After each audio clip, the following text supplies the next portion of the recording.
Well, as you know, this has been a momentous week in the United Methodist Church.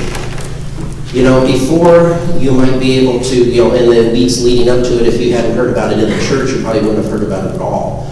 But as is usually the case when the actual meetings take place, it becomes national news. And so the United Methodist Church has been kind of plastered across all of the national news outlets, which oftentimes happens when churches, not just Methodist churches, but churches of many traditions come together to make momentous decisions. General Conference, which is the worldwide gathering of United Methodist delegates, people from around the world, gather together in St. Louis to think about and try to come up with a way forward on the issue of human sexuality, especially as it deals with those in the LGBTQ community. They had a number of plans for a way forward, at least 4. Now, there were only 2 that they really thought would possibly have enough success, enough support to be able to be passed. Those were the traditional plan and the one church plan. The traditional plan is just what it sounds like. It keeps the current positions having to do with ordination and marriage of those in the LGBTQ community. And then the one church plan would change things more, and it would have made it possible that different congregations and pastors could come up with their own decisions on what they are going to do, and different conferences and boards of ordained ministry could come up with decisions on whether or not to ordain clergy who identify as LGBTQ. So those were the 2 plans that people thought might have had a chance. Now, at General Conference, all the plans except the traditional plan failed pretty quickly. So they had kind of like a legislative committee that decides on things to bring to the main voting on the final day. And the traditional plan was the only plan that made it to the final day of voting. The others really failed right away. So there were some delegates that brought up the one church plan again on the final day as a minority report. I guess I don't understand the whole process, but I guess there's a possibility that minority report could have then still been voted on the final day. But again, they voted to not forward that one on. And so the traditional plan was the only one before them, and when they voted on it, they passed the traditional plan. The voting was very close. It was, more people voted for the traditional plan. The number was 54. 54 more people voted for the traditional plan than against. So it just mirrors the divide that we have within the United Methodist Church, and that has been in the United Methodist Church for a long time, for decades. They also passed some legislation having to do with pastors who choose to leave the United Methodist Church and what happens with their pension and things like that. They also dealt with churches that wish to leave the United Methodist Church and passed a resolution that would make it easier for churches to do so and keep their property. Because a little known fact is that the conference actually owns the property. So they wanted to make it easier for churches who leave to do so without having to have legal battles having to do with the property. Now, as you can imagine, there have been a wide range of responses to what happened at General Conference. Those on the more conservative side of the theological spectrum feel victorious, feel content, relieved, satisfied that the church has kept the position that they feel is biblical according to their interpretation of the Bible. I would say that probably most on the conservative side do not feel victorious in a ha-ha sort of way, although I'm sure that there are some who do. But I believe, from what I've read, that many on the conservative side still find it hard to celebrate because of the fact that there is such deep division, and because of the fact that they know that many people feel that they were hurt and are saddened by what happened at General Conference. But nonetheless, they would feel a sense of satisfaction that in their mind, we are continuing to follow the Bible as they see it. Then those on the more progressive side, the liberal side of the theological spectrum, are devastated. They feel defeated, they feel hurt, they feel dismayed, betrayed, a whole gamut of emotions. They feel, especially if they have people that they know in the LGBTQ community, family members who identify as LGBTQ, that they feel as though they're not sure what to do, because The United Methodist Church just broadcast to the world that we are not only keeping the bans on ordination and marriage, but we are going to more tightly enforce them. Because what the traditional plan does is it doesn't just say we're going to keep doing what we're doing, it adds accountability and enforcement. So whereas before, sometimes the penalties, like if a pastor in the United Methodist Church officiates at a same-sex wedding, or if somebody is ordained and then it's found out that they are, quote, a self-avowed practicing homosexual, then the penalty or punishment, however you want to put it, would vary depending on where they were. Some bishops would kind of give them a really small penalty or maybe none at all.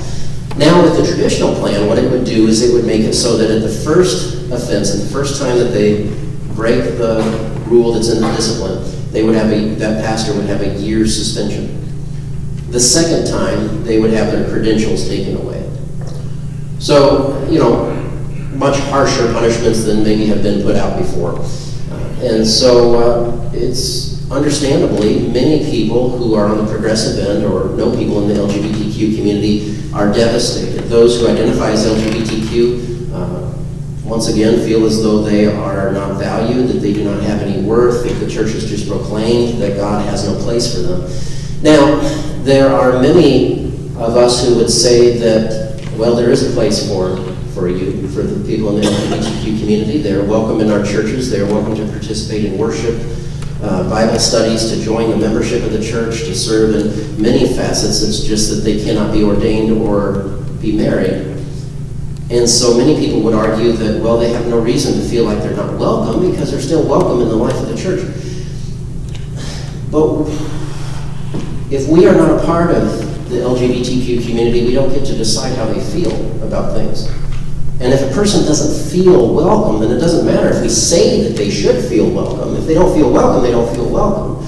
And oftentimes it's not because of anything that a person says or does, but it's simply because they know the position of the church is that their lifestyle is believed to be sinful. Is the fact that if they got married, then their pastor of their church that they grew up in would not be able to marry them.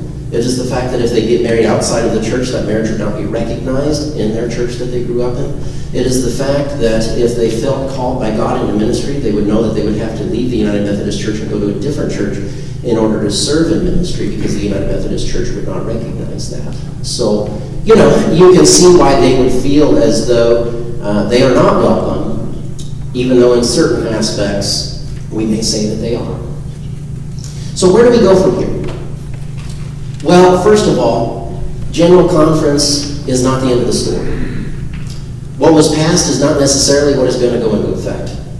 This is something that you might not necessarily read about in the national news stories, as they make it out to be that it's a foregone conclusion, and indeed it is a definite major thing that has been decided. However, what was passed in the traditional plan is not what was proposed as the traditional plan. There were parts of it that were deemed unconstitutional, meaning not in line with the Constitution of the church, and so there were parts of it that were not passed. In fact, some in the more conservative arm of the United Methodist Church are not happy with the traditional plan that was passed because they feel as though it doesn't have enough teeth to enforce what is in it. And therefore, there are some that are still considering breaking off and forming their own church. The conservative arm, called, the Wesleyan Covenant Association is the kind of the conservative arm of the church. And they are still thinking about forming their own church. They're going to meet in April again to talk about that, and so we're not sure what's going to come of that. Then, on the other hand, we have people on the more liberal side that are talking about having a meeting. In fact, they're going to have a meeting after Easter with key leaders and bishops in the church to talk about the future of the United Methodist Church, and which may or may not result in an organization being formed on the more progressive end of the theological spectrum. The traditional plan itself goes before the Judicial Council of the Church in April, the week after Easter, to be looked at, because we have to see if what was passed at General Conference is constitutional. The whole thing could be considered unconstitutional, in which case the whole thing would not go into effect. And then we would remain where we currently are as the United Methodist Church, which is still policies that are against it, but without the enforcement. So there's a lot that's unknown right now. The dust has not settled yet. In fact, the dust is still very well in the air. And so it is not a foregone conclusion as to what will happen. So, what do we do? Well, I can see that there may be those who are more conservative who may feel like they want to leave the church. I've read that that's the case, that there are some that feel that what they passed is not good enough. And I would simply say that if that's how you feel, that remember, the church has not changed its policy. Things remain the same. We're not sure what's going to happen. Those on the more progressive side of things, they are not sure what to do. I know that there are some who are not sure if they can continue to identify as United Methodist because they feel that doing so would be sort of hypocritical. To say that they love somebody or care about somebody in the LGBTQ community, but are going to affiliate with a church that just broadcast to the nation that we are going to continue to ban certain aspects of their life. And so there are many who are struggling with what to do. Should they remain? Should they jump ship and go somewhere else? And I can certainly see why, if that is you, if that describes you, I can certainly see why you would feel that way. And if you ultimately choose that you need to leave, then I would give you my blessing in doing that. But I also think that there's a case to stay and wait for now. I think you can make a case for remaining, for both conservatives and liberals to remain in the United Methodist Church for now, because again, we don't know exactly what is going to happen.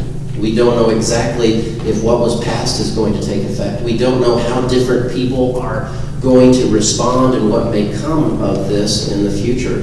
We'll probably know more in April or at the end of April. But for now, we just don't know. You know, Wednesday is the first day of Lent, a season of reflection, a season of waiting, a season of seeking the Lord. And so what a better time for us to join together, to reflect, to pray, while we wait and see what it is that comes from General Conference when things start to settle. You know where I stand on the issue. If you've heard the sermon or listened to the sermon that I gave on January 13th, if not, it's still available on the website. Understanding the debate on human sexuality. I am on the more liberal end of the spectrum on this. I was not always, but I am now. But I can still understand why people think differently and why they disagree. But wherever we are, what we do as a United Methodist Church is what we have done. We continue our mission of making disciples of Jesus Christ for the transformation of the world. We continue to serve our community. We continue to feed kids on Wednesday nights. We continue to teach them. We continue to help them to learn the music of the faith. We continue to have studies and small groups that meet both youth and adults. We continue to serve at the community kitchen. We continue to support the backpack program. We continue to support ministries not only locally but globally. We continue to allow the Spirit of God to work through us in ministry in a church that is not of the same mind on this issue as we haven't been and still are not. Knowing that we don't know for sure what the future holds. We don't know what's going to happen 6 months down the road, a year down the road in the United Methodist Church. As time passes, that will unfold and we will know more. But again, as I say, if you feel like you need to leave, then I would not blame you for it. But I would like to encourage you that if you feel like you can, to stay for now and to work together to continue to make disciples and to trust God for the future in the meantime as we figure out what that is. And, you know, as we look at the scripture in Romans 12 and Philippians 2, Romans 12 talks about living together at peace with everyone as much as possible, living in harmony with one another, considering others as better than ourselves. You know, as we think about what that means, one of the things that I think it means is that we assume the best of others. Sometimes that's hard to do.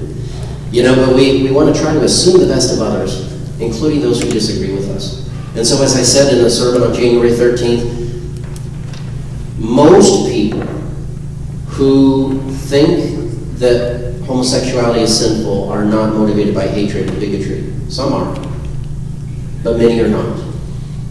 And on the other side of the coin, those who believe that homosexuality and those in the LGBTQ community should be able to be ordained and married and participate in the life of the church in all aspects are not just chucking the Bible. They're not just throwing it out. People on both sides have a high view of the Bible, love the Bible, seek to interpret it and live by it the best way that they can. But the thing that confuses us is that we come to different conclusions on very important matters by reading the Bible. And so we seek and we understand with humility as we come before the Bible text. But assuming the best of others means that we seek to work together whenever we can. And finally, I want to end the sermon by speaking to those who may identify as LGBTQ. I want to say that if that is you, whether you're here or whether you're going to listen later on, I want to apologize on behalf of the church that you have been the subject of debate for so long. And I want to apologize for any harm that we may have done. There are many things that we disagree on as a church. But one thing that conservatives and liberals, people across the theological spectrum, would say is that they're not happy to see people hurt. And I think that one thing we can agree on is that you are made by and loved by God. And that you are a person of sacred worth. God loves you more than we can ever imagine. And that God believes, and that we believe, that you're welcome to come, that you're welcome to be here. And even though people may disagree on exactly what that means and how that's lived out, that you are a beloved child of God. So may we, during this Lenten season, may we seek to remain together. May we seek to make disciples. May we continue our work of that which God has called us to. And may we spend this time in prayer and reflection. As the entire church, the worldwide United Methodist Church, does the same, as they seek to reflect on what the next steps are. May God grant the United Methodist Church wisdom, and may we trust in God for the future. Amen.